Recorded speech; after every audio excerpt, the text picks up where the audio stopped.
आपण daily job apply करतो, पण आपल्याला इंटरव्ह्यूचे कॉल बॅक येत नाही. कॉर्पोरेटचं कसं असतं ना, एक ठराविक ड्युरेशन असतं. त्या ड्युरेशनमध्येच ते ओपनिंग करता, त्यांची हायरिंग असते, सगळी प्रोसेस. त्या प्रोसेसला काही रिझन्स असतात. आज सॉलिड रिझन्स तुमच्याबरोबर मी डिस्कस करतो आणि त्यामध्ये तुमचे काय मिस्टेक होतात, प्लॅन ऑफ ॲक्शन काय असणार आहे, हे सगळं आज मी इन डिटेलमध्ये करतो. कारण तुम्हाला जर 2026 मध्ये जॉब हवा असेल, तर काही प्लॅन ऑफ ॲक्शन आणि हा ड्युरेशन खूप इम्पॉर्टंट आहे. त्यामुळेच मी टायटल दिलं की हीच ती वेळ जी तुम्हाला मिस नाही करायची आहे. व्हिडिओ एंडपर्यंत बघा, खूप इन्फॉर्मेटिव्ह व्हिडिओ आहे. खूप दिवसानंतर किंवा ब्रेक नंतर मी हा व्हिडिओ शूट करतोय. 15 डेज नंतर सगळ्यांनाच माहीत आहे. सोशल मीडियावरती पण मी इन्फॉर्म केलंय. आमच्या घरी छोटा पाहुणा आलेला आहे. त्यामुळे मी 15 डेजचा ब्रेक घेतला होता. बट मी Instagramवरती वगैरे 1-1 मिनिटाचे किंवा 30 सेकंदाचे व्हिडिओज मी सांगत होतो की कुठे ओपनिंग्स आहे किंवा काय आहे. तर Instagramवरती पण तुम्ही फॉलो नसेल केलं तर फॉलो करा आणि IT वाला देव ह्या YouTube चॅनलवरती फॉलो नसेल, सबस्क्राईब नसेल केलं तर सबस्क्राईब पण करा. सो फर्स्ट रिझन आहे न्यू फायनान्शियल इयर.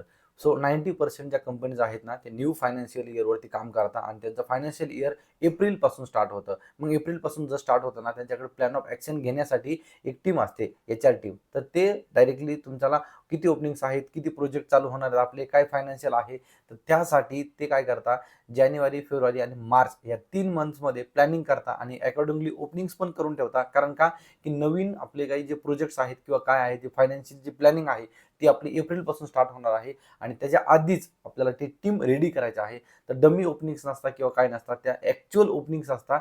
सो हीच ती अपॉर्च्युनिटी आहे तुम्हाला, जी मिस नाही करायची आहे. रिझन नंबर 2, अप्रेझल सायकल आणि रिझाइन. अप्रेझल खूप लोकांचं असं होतं की मार्चच्या टायमिंगला अप्रेझल स्टार्ट होतात आणि मार्चमध्ये कसं असतं की दरवर्षी आपण एवढं इनपुट दिलं, काम केलं आणि एखाद्या मुलांना 20-30% असे मुलं आहेत की ते मार्च एप्रिलच्या नंतर रिझाईन करतात. कारण त्यांना एक्सपेक्टेड असतं की आपल्याला 10% 15% अप्रेझल व्हायला पाहिजे, पण 4% 5% अप्रेझल झाल्यानंतर ते लोक रिझाईन करतात आणि हे कंपनीला पण माहीत असतं. त्यामुळे कंपनी काय करते की त्या प्रोजेक्टवरती काही इम्पॅक्ट नाही हो, म्हणून त्यासाठीच हायरिंग ऑलरेडीच त्यांनी स्टार्ट केलेली असते आणि त्या प्रोजेक्टवरती ते बेंचवरती म्हणा किंवा तेवढं बॅकअप म्हणा, ते हायरिंग ती प्रोसेस ते चालू ठेवतात. कारण त्यांना तो प्रोजेक्ट बंद नाही करायचा आहे, त्यासाठी ते रिसोर्स स्टार्ट करतात. त्यामुळे पण ॲक्च्युअल ओपनिंग्स असतात. Reason number 3, new projects. April, May, June यामध्ये क्लायंट नवीन प्रोजेक्ट्स देतात आणि आपण समजा कंपनीने काय केलं, कमिट केलेलं असतं की बाबा आम्ही जेव्हा नवीन प्रोजेक्ट घेऊ तेव्हा आमच्याकडे एक टीम आहे. म्हणजे ती बेंचवर असेल किंवा दुसऱ्या काही प्रोजेक्टवरती असेल, पण त्यांना ती प्रोजेक्ट दाखवावं लागते. असं नाही की प्रोजेक्ट आल्यानंतर टीम हायर करायची किंवा असं नाहीये. जेव्हा जेव्हा नवीन प्रोजेक्ट येतो त्या आधीच टीम रेडी करायची असते. तो हा जो पिरियड आहे हा गोल्डन पिरियड आहे बाकी सगळ्या रिझनसाठी आणि नवीन प्रोजेक्टसाठी पण. सो जे काही नवीन प्रोजेक्ट्स आहेत ते एप्रिल, मे, जून पासून स्टार्ट होतात आणि त्याची जी डिलिव्हरी असते ते मार्च एंडपर्यंत त्यांना ती डिलिव्हरी द्यायची असते. तर क्लायंटचे नवीन प्रोजेक्ट्स असतात त्यासाठी पण ही टीम रेडी करायची असते. आणि लास्ट फोर्थ रिझन आहे खूप इम्पॉर्टंट फ्रेशरसाठी. कारण आता कुठल्याच कंपनीचे कुठल्याच कॉलेजेसचे पासआउट वगैरे कोणी काही झालेले नसतात. सो कंपनीजला काही ऑन कॅम्पस वगैरे काही मुलं भेटत नाहीयेत.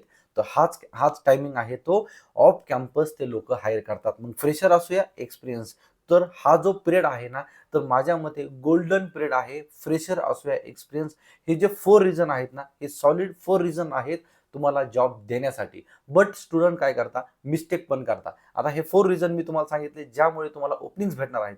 पण ह्या तुम्हाला मिस्टेक्स कोणत्या कोणत्या अवॉइड करायच्या आहेत आणि प्लॅन ऑफ ॲक्शन काय घ्यायचं आहे ते पण मी तुम्हाला सांगतो. सिंपल मिस्टेक आहेत. तुमचा रिझ्युमे.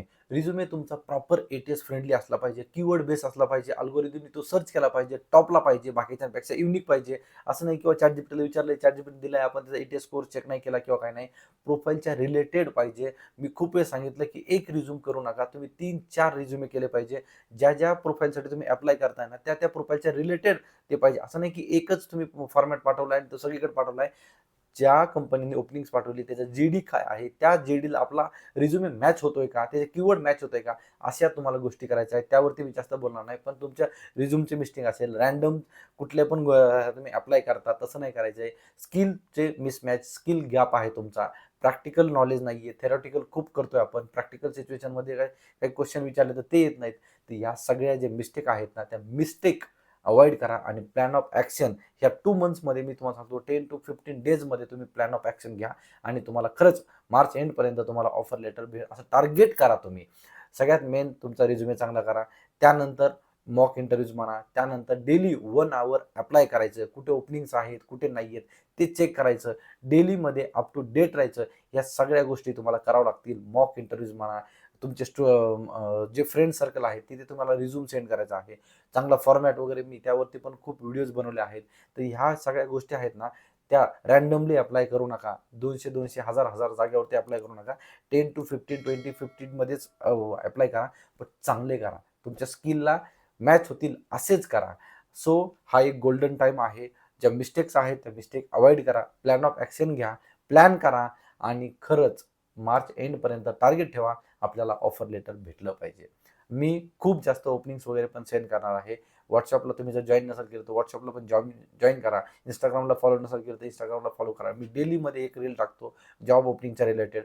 सो मी तुम्हाला जेवढं पण होईल तेवढं हेल्प करायचा प्रयत्न करेल. तुम्ही प्लॅन ऑफ ॲक्शन घ्यायला रेडी राहा. हा व्हिडिओ आवडला असेल तर लाईक करा. कमेंटमध्ये तुमचे जे पण काही क्वेश्चन्स असतील ते क्वेश्चन टाका आणि तुमच्या फ्रेंड बरोबर पण हा व्हिडिओ शेअर करा. Thanks for watching. Till then bye bye.